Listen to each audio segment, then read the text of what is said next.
hari-hari ini lagi viral berita seorang Gus.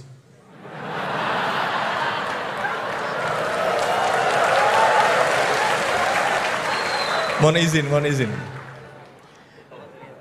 Yang mungkin berceramah dengan kalimat yang kurang baik, mungkin diniatkan guyon tapi malah melukai hati orang lain. Tapi Masya Allah Gus Baha guyon tapi tidak pernah melukai hati orang lain.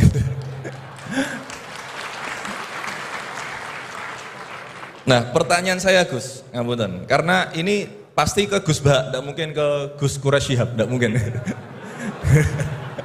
Karena pasti Gus Baha.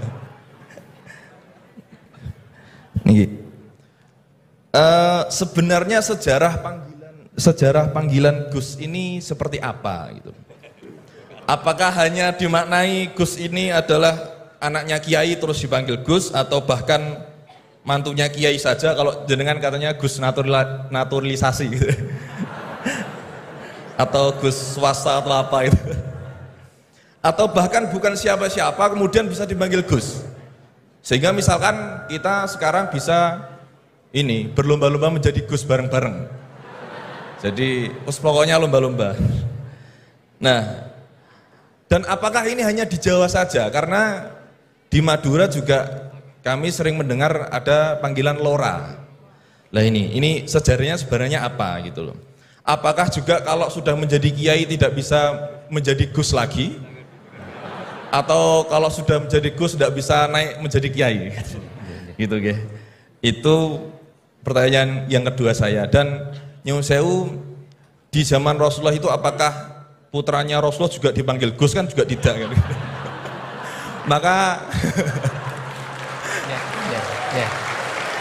Maka kalau Gus ini tidak ada di zaman Rasulullah, berarti semua Gus ini bid'ah gitu loh.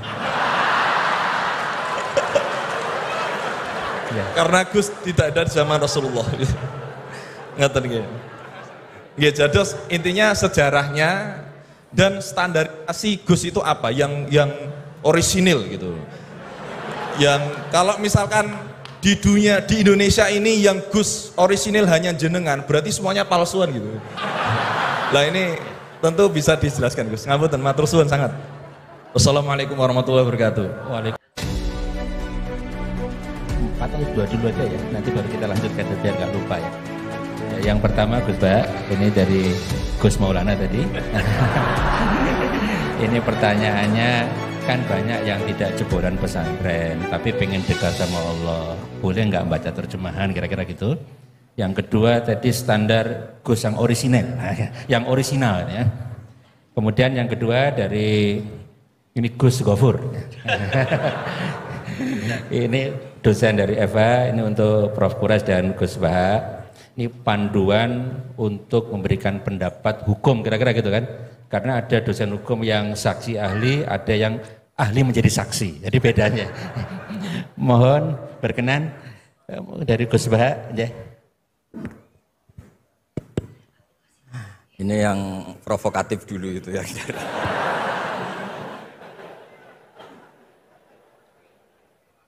Semoga diampuni oleh Allah Ta'ala. Begini, satu itu saya tidak medsosan, tapi ya dengar-dengar laporan macam-macam lah tentang sekian pihak itu.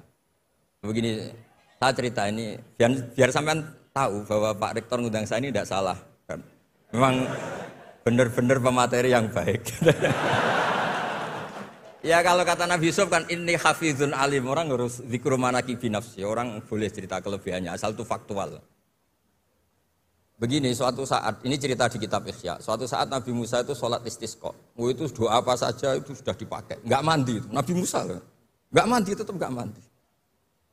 Kata Allah, inna fihim namaman, di komunitas Anda yang ikut sholat itu ada yang tukang adu-adu, namam, provokator. Maka kamu doa kayak apa tetap tidak akan saya ijabahi. Nabi Musa, ya gampang Gusti, tunjukkan orang itu siapa, nanti saya usir dari majelis.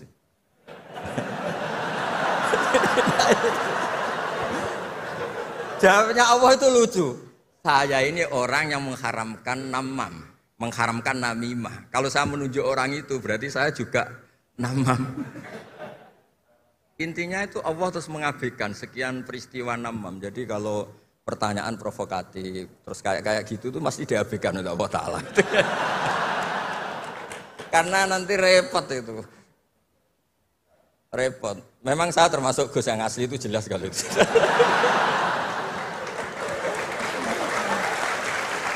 Itu, lah ini Pak Fathul Laki tahu betul keluarga saya karena beliau orang Jepara ngajinya di Kudus.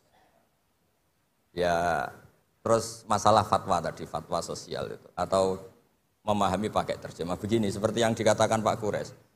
Ada pegangan yang umum kayak sidik, amanat, tabligh, fatona. Itu memang lewat terjemah nggak apa-apa. Tapi ada terjemah yang nggak mengganti bahasa Arab. Misalnya kata sembahyang, mungkin perasaannya orang Bali sembahyang itu apa, perasaan kita sembahyang itu apa, itu kan subjektif. Misalnya begini, ada ayat yang agak sensitif. Ketika Anda salah paham dengan istri itu wadribuhun, fahjuruhunna fil madoji wadribuhun. Itu kan riskan betul. Maka pukullah istri kamu. Pukul itu kan konotasinya itu buruk. Tapi di semua tareh, saya bilang tidak sebagian, di semua tareh itu disebut dorban ghairu mubarrihin, mukul yang tidak melukai. Jadi orang Arab itu punya adat. Kalau kecewa itu dorobu bin ni'al wassaub. Jadi mukul itu pakai kain, pakai kacu, pakai. Nah, di Jawa kata mukul itu ya mesti kekerasan itu. Nah, yang jenis ini itu riskan kalau dari bahasa Arab pindah ke Jawa. Jadi ada yang riskan, ada enggak. Nah, sebab itu saya sering bilang, saya ini kan belajar tafsir insya Allah lah, khatam. Cuma saya tidak suka nulis, karena sudah ada yang nulis. Karena saya nulis tetap saja dianggap top Pak Kures, jadi tidak usah nulis lah, sudah ada. Begini, yang penting saya menghormati beliau karena nulis khatam. Pentingnya nulis itu memang khatam, mulai awal A sampai Z. Pentingnya khatam itu apa? Di situ ada dialog. Ada dialog Allah sama nabinya, sama kekasihnya, bahkan sama musuhnya. Misalnya sama musuhnya. Itu Nabi Musa masih dibilangi sama Allah, faqula lahu qawlan layyinan. Ini penting saya utarakan. Nah, suatu saat Harun Ar-Rasyid ini didatangi ustadz, mungkin ustadz yang amatir lah, masih latihan ustadz, jadi masih ekstrim itu. Ya Amirul Mukminin, ini nasihun lak, famusyaddidun alaika, fala tajidanna fi nafsika aliyya syai'an.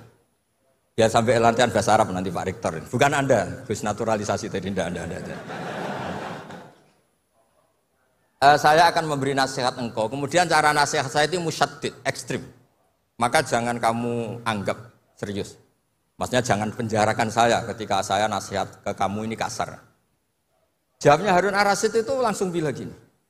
Bilang ya jahil, ini karena Arab. Orang Arab itu kalau ngomong jahil itu tidak sekasar yang kamu bayangkan, karena makanya bahasa Arab itu susah. Saya itu, ini cerita ke Pak Kures, ini curhat, bukan cerita mufti curhat. Kiai Jawa kalau maknani wailak waihak itu ciloko kue. Padahal sering Nabi itu kalau kecewa sama seseorang bilang wailak sama waihak. Akhirnya santri tanya, lo katanya Nabi itu halus sopan santun kok ngendikan wailak waihak, yang artinya itu celaka kamu. Ada orang tanya Nabi dan orang itu tidak paham. Nabi ngendikan apa? Sakilat ka umuk. Cek siale mbokmu dhe anak kue. Diterangkan enggak paham. Tapi sarah-sarah kayak kitab Irsyadus Sari itu bilang gini. Kalimatu tarohumin wa talatufin. Ini kalimat yang orang Arab tuh merasa dekat sehingga bilang wailak waihak. Tapi Kiai Jawa tetap saja maknani ciloko. Masalahnya di konteks itu yang dawuh itu Kanjeng. Nah, saya ngendikan ini orang Solo ini kan enggak apa-apa. Kayak bakat gitu aja terus orang itu. Nah, yang seperti ini enggak bisa dipindah ke terjemah. Dan itu saya teliti dari sekian tradisi, ya tadi kayak wadribuhun. Makanya terus ulama nyusuli dorban ghairu mubarrihin. Mukul tapi tidak melukai. Karena orang Arab itu biasa kecewa mukul pakai peci. Tapi kalau orang Jawa enggak bayang mukul. Kedua misalnya contoh mahar. Orang Arab kalau masih mahar itu banyak. Karena jumlah mahar banyak, kemudian setelah suami istri hubungan intim, setelah dicerai itu kadang kepikiran ngambil karena maharnya misalnya Alphard 1 miliar gedung. Sehingga harus ada pelarangan mengambil ulang mahar. Wa in aradtum istibdala zawji makana zawji wa ataitum isdahunna qintaran fala ta'khudhu minhu syai'a. Atakhudunahu buhtana wa itsmam mubina. Terus wa kaifa ta'khuduna? Mahar yang sudah kamu kasihkan jangan kamu tarik lagi. Wong kamu sudah hubungan suami istri kok maharnya ditarik lagi. Jangan.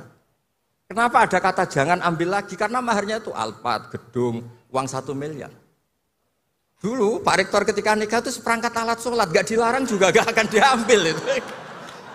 Artinya gini, gak mungkin andikan Quran turun di Indonesia ada kata fala ta'khudhu minhu say'a 100.000 seperangkat alat. Saya jadi kiai itu sampai bosen karena tiap nikahkan tuh maharnya seperangkat alat sholat. Itu kalau sudah nikah 10 tahun bentuknya sudah kayak apa ya? Itu nggak usah Allah repot-repot bilang jangan ambil lagi, jangan ambil lagi. Nah, itu kondisi yang antara kita dan tradisi Arab itu beda. Dan saya belajar tafsir sampai segitunya, makanya nggak salah lah kalau saya diundang itu nggak salah. Maksud saya yang naturalisasi tadi ya nggak usah diundang gitu maksudnya. Kalau nggak memenuhi kualifikasi tafsir loh ya. Ya karena kalau nggak memenuhi kualifikasi apa tafsir. Tapi jangan terus ngundang saya terus, nggak mau juga saya.